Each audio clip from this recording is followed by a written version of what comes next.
Welcome to Penrose Learning, where we make understanding easy. You begin by preparing the device and entering the base. First, make sure the calculator is in scientific mode and the angle mode suits your problem.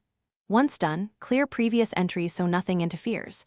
Now type the base value exactly as shown on screen. Use the decimal point for non-integers. Then locate the power operator on your model, caret, yx, or xy. Press that key to signal you will enter the exponent next. You now enter the exponent precisely and execute. If the exponent is negative, start with the negative sign or use parentheses to avoid ambiguity. For 1/2 or fractional powers, either input 1/2 or the decimal 0. 5. Both return the same result, but parentheses keep the order clear. When raising variables or using stored values, recall memory first, then press the power key again. Finally, press equals. You finish by confirming output and handling common errors. Check the number of significant digits and switch display format to scientific or engineering if numbers are very large or small.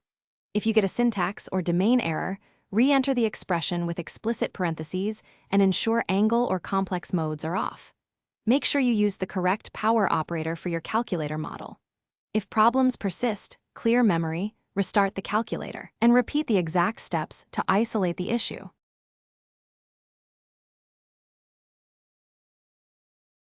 Thanks for watching. If this was helpful, leave a like and consider subscribing. See you next time.